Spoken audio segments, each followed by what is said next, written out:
Is everything okay?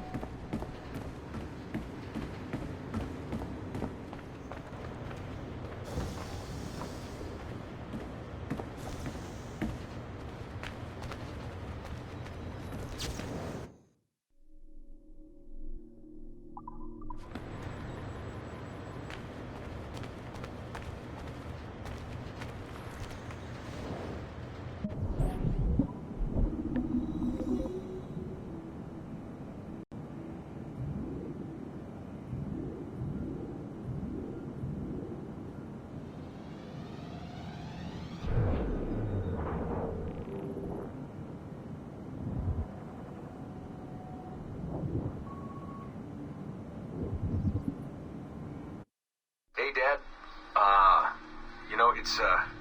It's funny. I have this memory of you, one I keep coming back to. And I always think about it when I'm working or just before going to bed, because it sort of calms me, I guess. I was 14, I think, and you were trying to teach me how to walk with a light step. Remember that? How to be mindful of how much noise I made when I moved around. Simple stuff. Stuff I understand now, but back then, I gotta tell you, I thought you were just being an asshole. You told me you were gonna go up to your room and sit with your back to the door and read a book. And you wanted me to wait at least 15 minutes and then sneak up there and tap you on the shoulder without you knowing. I even remember the book you were reading at the time, the one by Captain Johnson. And you warned me that if you caught me, we'd have to start all over. Then you went upstairs. And I waited. I waited, and I waited, and I waited. I waited 4 hours before deciding to go up. And even then, it took me 20 minutes to get to the foot of the stairs. And another 30 to get up them. And then 10 to get down the hall, and there I was at the door and peeked into your room. And I was so hoping that you'd be asleep. But no, you were still reading, and I just about shit myself. But 10 minutes later, I was just 5 feet away from you. And that's when I remember setting my foot down. And you flinched. Ever so slightly. You flinched. I thought maybe I'd imagined it, but I knew you'd heard me. You didn't say anything. You just checked your watch, you reached for your drink, you took a sip, and then you kept reading. But I knew I'd failed. You didn't say anything. I didn't understand why. Then I lunged and tapped you on the shoulder, and you turned around, and oh, fantastic, you said, and you scooped me up, and you gave me a big hug, and I didn't say anything. But Dad, I was so pissed off. I wanted to scream at you. I'd failed, and you knew it, but you said nothing. And I stayed mad for weeks. I thought you were patronizing me. I thought maybe you decided right there that I was never going to be the man you wanted me to be.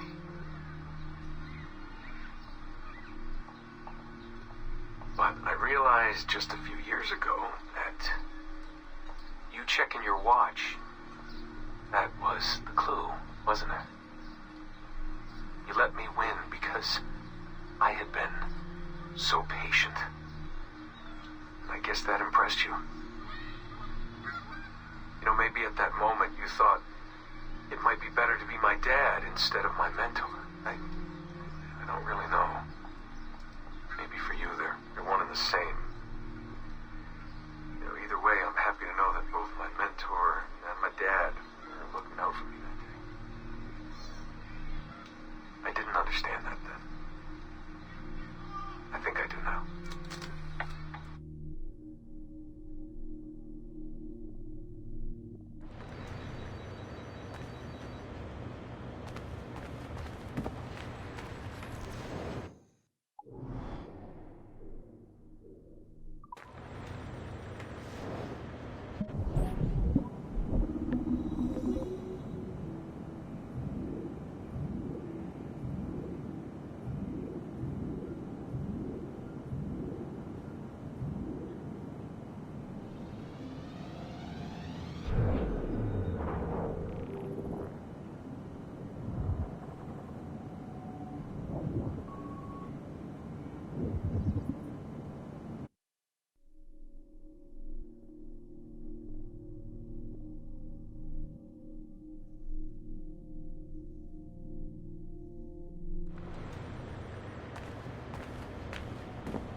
this is on. I don't think I've ever used this phone more than a few times to record anything. Hey, Dad. So, we're all here in New York at the motel. It's Queens, actually, in Astoria, near the NQ. Rebecca's off getting batteries for something. Sean's in his room doing whatever Sean does. And, you're out getting some food. Me? Well, I'm supposed to be getting ready to break into some offices in the financial district. Feels just like prepping for one of your old training drills, actually. 10 years go by, and then you show up, and it's like I was never gone, and we're right back to the ball busting and the conspiracies and the paranoia. Only this time, I believe you. I believe every word. You know, I don't even think you know the half of it. I don't think you know how much I've seen, how much I've learned in just a few weeks. Everything, really. I feel like I've lived 1,000 years, or 10,000 maybe. It's impossible to explain. But when you see that much of the world through the eyes of so many, you can't help but be sad. And to see all these incredible, intelligent people fight the same battles, make the same mistakes over and over again. Because culture and knowledge and history, these things, they aren't passed on through our genes. Every kid on Earth needs to relearn the basics. How to live, how to survive, how to stand up for what's right. So much is lost in the transfer.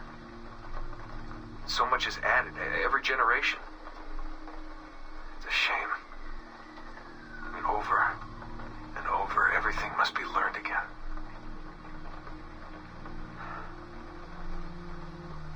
I met Clay, Dad. Clay Gesmerick, in the Animus. I knew him by his Abstergo handle, Subject 16. My predecessor. And he showed me things. He passed them to me just before he died. Or got deleted or whatever. Everything he'd learned, everything he'd seen. God, how do I talk about this? So, guess you trained him. Huh? After I left, he really looked up to you, and now that I've seen through his eyes, I think I understand why. I'm glad you had him around, even if I wasn't there. The things he showed me. Unbelievable things. And I never... Shit. All right, I'll back in a second.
Our initial research into the life of Ratana Gaydon focused on a period spanning his late teens to his early 30s, but our researchers came away unimpressed by his calm and stoic demeanor, with occasional flashes of extreme anger.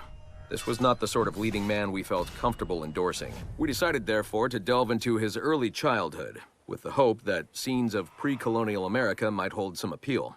As you can see here, there is a certain naive charm and innocence to this young boy. Unfortunately, our researchers found this young man's story deeply problematic as well. For one, the omnipresence of the Mohawk culture lacks the balance necessary to tell the true story of America. And secondly, the Mohawk language would certainly be an issue for most of our audience.